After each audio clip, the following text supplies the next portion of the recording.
औज़ुबिल्लाहि मिनश्शैतानिर्रजीम बिस्मिल्लाहिर्रहमानिर्रहीम अस्सलामु अलैकुम वरहमतुल्लाहि वबरकातुहू। सूरह तौबा है मेरे सामने और सूरह तौबा की आयत नंबर 60 चल रही है आज कुछ दिनों से। और मसारिफ़ ज़कात ज़िक्र हो रहे हैं और मसारिफ़ ज़कात में से छठा मसरफ़ आज ज़िक्र होगा। 5 गुज़र चुके हैं, काफ़ी डिटेल ली है इन्होंने, एक एक मसरफ़ पे एक एक टॉपिक बात हुई है। और आज जो मसरफ़ मेरे सामने ज़िक्र हो रहा है, मसरफ़ मसारिफ़ की जमा है, वहाँ वो जगह जहाँ पे अल्लाह तबारक व तआला ने ज़कात की रकम खर्च करने की इजाज़त दी है उसको मसरफ़ या मसारिफ़ कहा जाता है। पीछे हमने रकाब ज़िक्र किया था। अभी जो मेरे सामने मसरफ़ ज़कात है वो है वलगारिमीन। अच्छा, वलगारिमीन क्या होता है, कुछ डिटेल थोड़ी सी इसमें पिछले में भी ऐड हुई है, लेकिन वो एक डिफरेंट टॉपिक था, ये एक डिफरेंट हो गया है। गारिमीन के लिए अल्लाह तबारक व तआला ने ज़कात की रकम से उनकी मदद करने की इजाज़त दी है। अब गारिमीन है क्या? गारिमीन मकरूज़ लोग हैं, वो लोग जो किसी वजह से, किसी आफत से, किसी तबाही से, किसी नुकसान से या किसी बीमारी में आके किसी तरह भी मकरूज़ हो गए हों या औलाद के आके शादी ब्याह के सिलसिले में या जिस तरह भी हो सॉरी इतने मकरूज़ हो गए हूँ कि अगर वो कर्ज़ उतारने की कोशिश करते हैं तो उनका चूल्हा नहीं जलता, घर में फाके की नौबत आ जाती है। और अगर घर का सर्कल चल रहा है तो फिर कर्ज़ उतरने की नौबत नहीं आती है उनकी। और जो उनके कर्ज़ ख्वाह होते हैं वो उनको तंग कर रहे होते हैं और धमकियाँ दे रहे होते हैं, उनका जीना हराम किसी तरह भी कर देते हैं। और उस सूरत में उन्हें बेशक वक्त 2 मौज़ू पे काम करना होता है।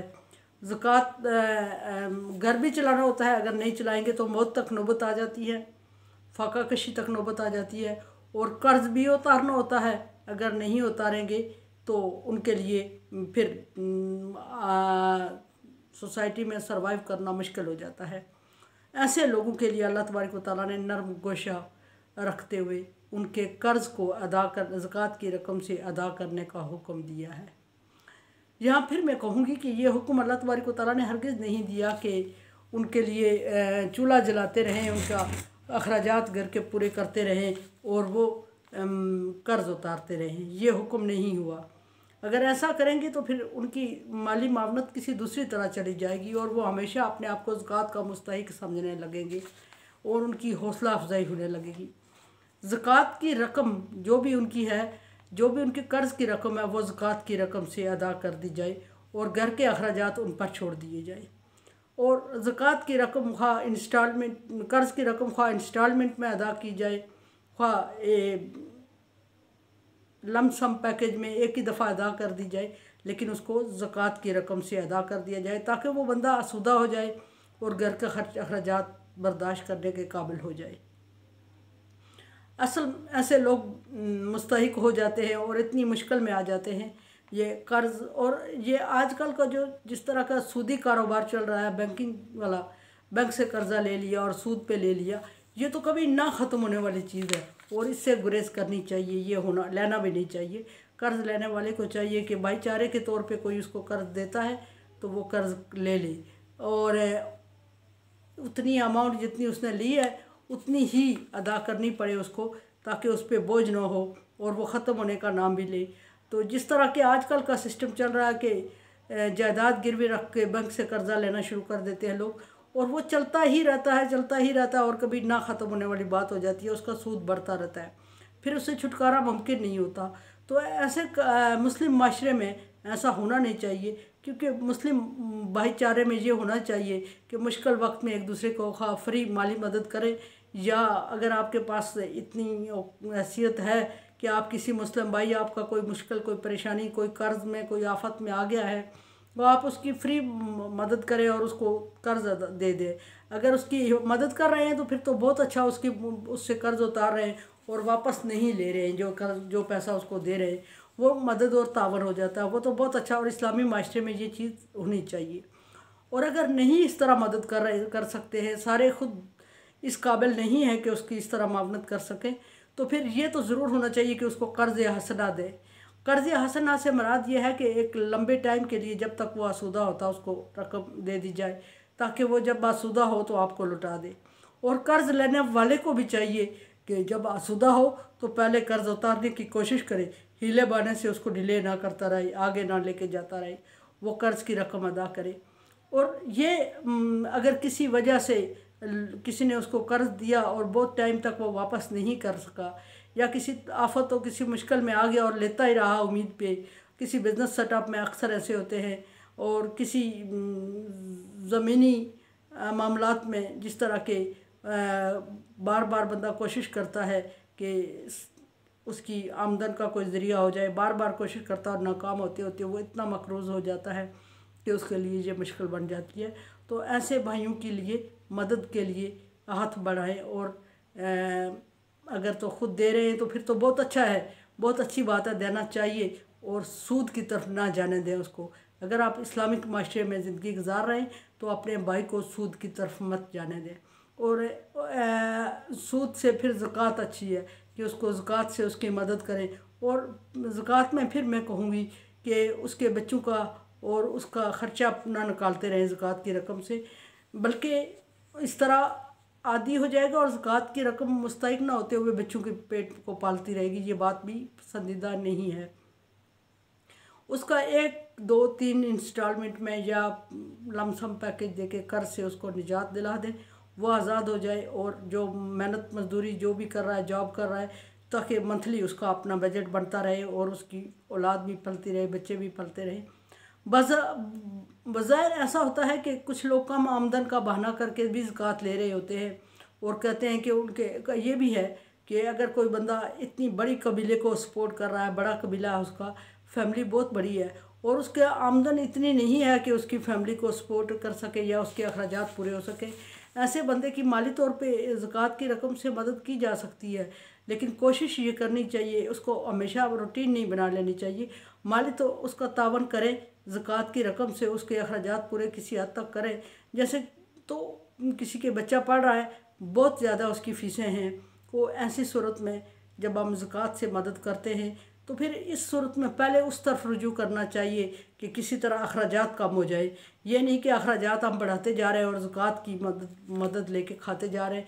तो पहले भी मैं अर्ज़ कर चुकी हूँ कि ज़कात जो होती है ये माल का मैल होता है और कोई भी बंदा नहीं चाहता कि वो मैल से अपने बदन को, अपने जिस्म को, अपनी बॉडी को आलूदा कर दे और गंदा कर दे, और कभी भी नहीं चाहता। और इसी तरह जब ये मैल हमारे अंदर जाता है, बाहर अगर हम मैल को किसी गंदी, किसी गलीज़ चीज़ को अपने जिस्म पे डालना पसंद नहीं करते और सोसाइटी में गंद डाल के अपने ऊपर बाहर निकलना पसंद नहीं करते, तो अंदर का जो होता है, अगर हम उसको खा रहे हैं, ज़कात एक मैल है, अगर ना मुस्तहिक नहीं है या गुजारा किसी तरह थोड़ा गुजारा कम कर, अखराजात कम करने की कोशिश करें और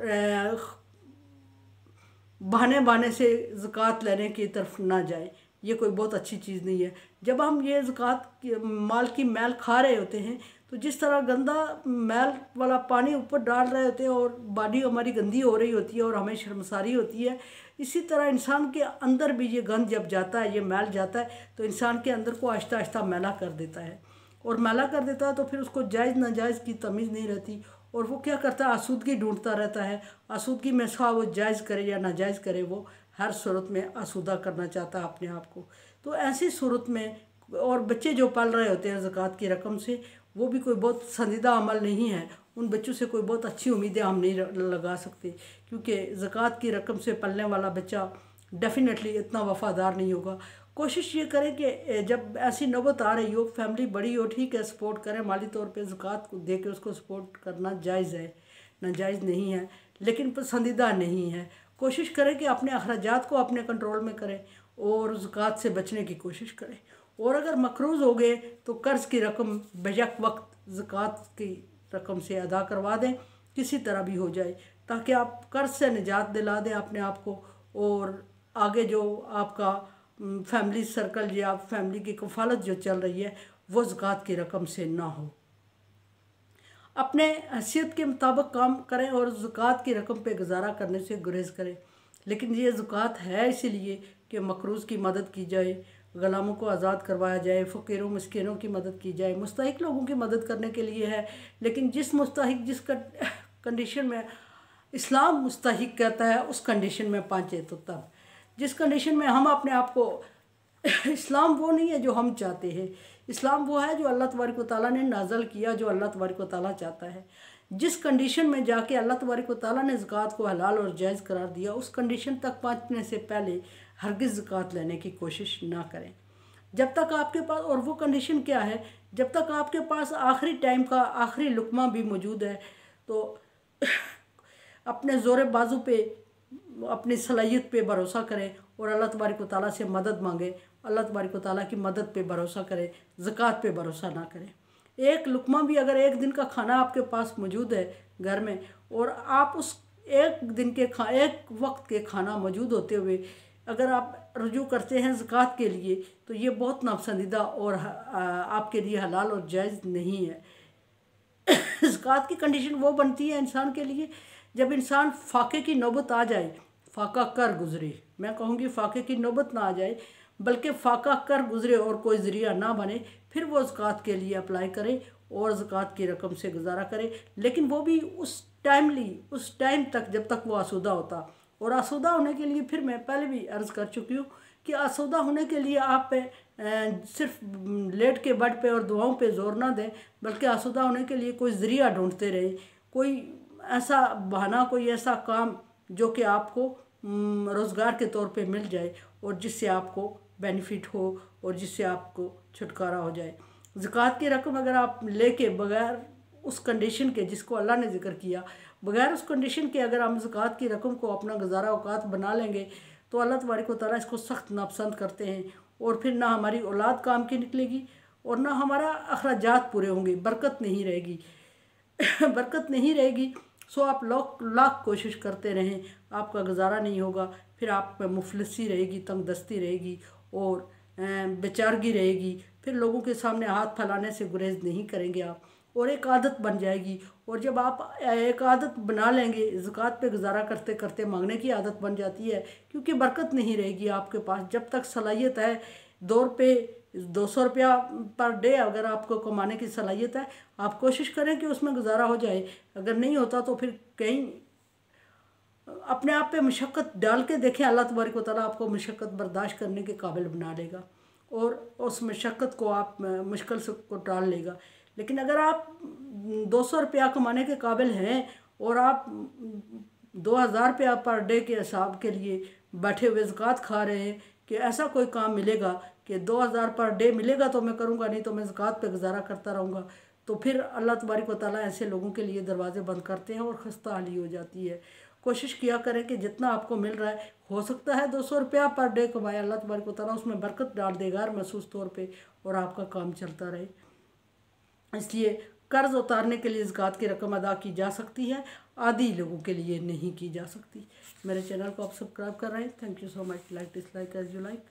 मेरे लिए दुआ किया करें, ला खौफुन अलैहिम वला हुम यहज़नून में करते अल्लाह, दुनिया में भी और आखिरत में भी। अल्लाह हाफिज़।